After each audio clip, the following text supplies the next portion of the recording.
আসসালামু আলাইকুম, digital IT নেটওয়ার্কে আপনাকে স্বাগতম। আমি রাশেদুল ইসলাম। আমাদের আজকে বিষয়টা হচ্ছে এইচপি লেজার জেড প্রিন্টার, যেটা M406 বা এই ধরনের সিরিজের যেগুলো প্রিন্টার আছে, এই প্রিন্টারগুলো আপনি সেট আপ করতে চাইলে দুইটা অপশনে আপনি ট্রেগুলো দেখেন, আমি ট্রেগুলো আজকে দেখাই। দুইটা অপশনে সেট আপ করা যায়, সেটা হচ্ছে একটা ম্যানুয়াল সেটিং আর একটা হচ্ছে ইন্টারনেটের মাধ্যমে। তো এর আগের ভিডিওগুলোতে আমি ইউএসবি কেবল, ইন্টারনেট, ওয়াইফাই, ব্লুটুথ এগুলোর মাধ্যমে দেখিয়েছি। আজকে দেখাবো ম্যানুয়াল সেটিংসের যে দুটো পার্ট থাকে, সেই দুটো পার্টের অপশনগুলো দেখা।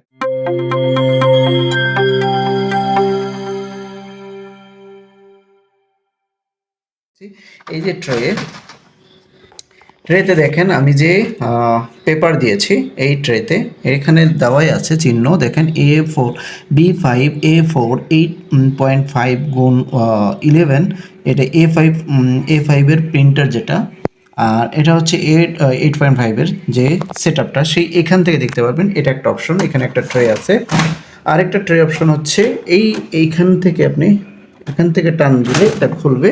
এখানে একটা অপশন, দুইটা অপশন থেকে আপনি প্রিন্টার সেট আপ করতে পারবেন।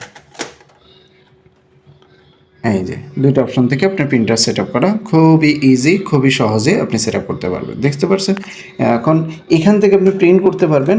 আপনার যখন দেখা যাবে যে উপরের ট্রে থেকে প্রিন্টার কাগজ বের করতে পারছেন না, দ্রুত কাজ করবেন, তাহলে এইখান থেকে করে নিতে পারবেন।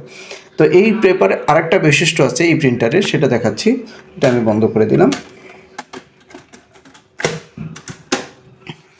এটা বোথ সাইড করা যায়।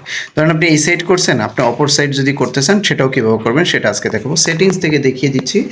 বোথ সাইড মানে পেপারের এপাশ আর ওপাশ একসাথে দুই সাইড করবেন। তো দুই সাইড কীভাবে করবেন সেটা দেখাই দিচ্ছি।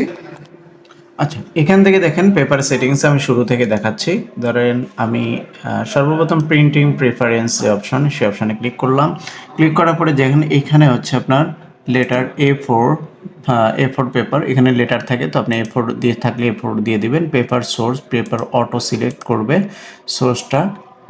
তারপরে হচ্ছে পেপার টাইপটা কেমন, এটা হচ্ছে প্লেন হবে, যেটা আপনার পেপার টাইপটা কেমন হবে সেই পেপার টাইপটা আপনি দিবেন। তারপরে এটা হচ্ছে নো বলতে কি যে প্রিন্ট অন বোথ সাইড, যদি বোথ সাইড আমি করি তাহলে ফ্লিপ ওভার, এটাতে ক্লিক করলাম। ওয়ান পেজ পার শিটের ওয়ান পেজটা করবে, ওকে। দেন পরের অংশতে যাই। পরের অংশতে দেখেন এখানেও পেপার A4 দেওয়া আছে। আপনি চাইলে এখান থেকে আপনার পেপারের সাইজটা দিয়ে দিতে পারবেন। ইফেক্ট হচ্ছে যে এখানে যে অ্যাকচুয়াল সাইজ যেটা, সেটা প্রিন্ট ডকুমেন্ট অন, যদি ডকুমেন্ট অবস্থায় থাকে তখন সেটা এখান থেকে A4 করে দিতে পারবেন। ফিনিশিংয়ে দেখেন print on both side, flip page up, এটা অন করলে অন, অফ করলে অন। এই যে প্রিন্ট অন বোথ সাইড, আপনি একসাথে দুই সাইড প্রিন্ট করতে পারবেন। জব স্টোরেজ আমি অপশন দেখাই। জব স্টোরেজ এখানে দরকার নাই, আপনার এখানেও দরকার নাই, তো এটা গেল।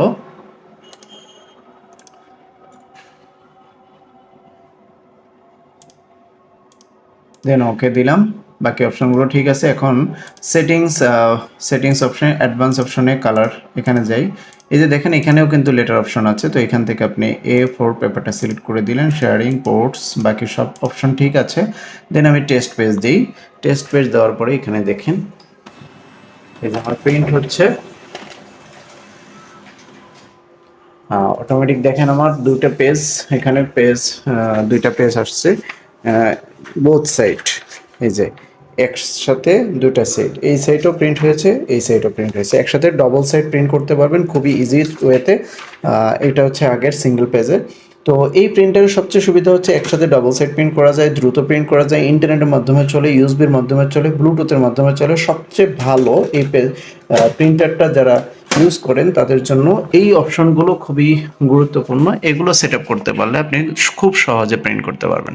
তো আজকে ভিডিওটা এই পর্যন্তই। আশা করি এই ভিডিওতে দেখে আপনি printer set up, printer settings, printer ethernet কেবলের মাধ্যমে প্রিন্টার বোথ সাইড সব কিছু ট্রাবল শুট সম্পর্কে জানতে পেরেছেন। আশা করি ভিডিওটা দেখার জন্য ধন্যবাদ। ভালো থাকবেন। ভবিষ্যতে আবার সামনে এইচপির কালার যেটা আছে সেটা কালার প্রিন্টার নিয়ে আসবো।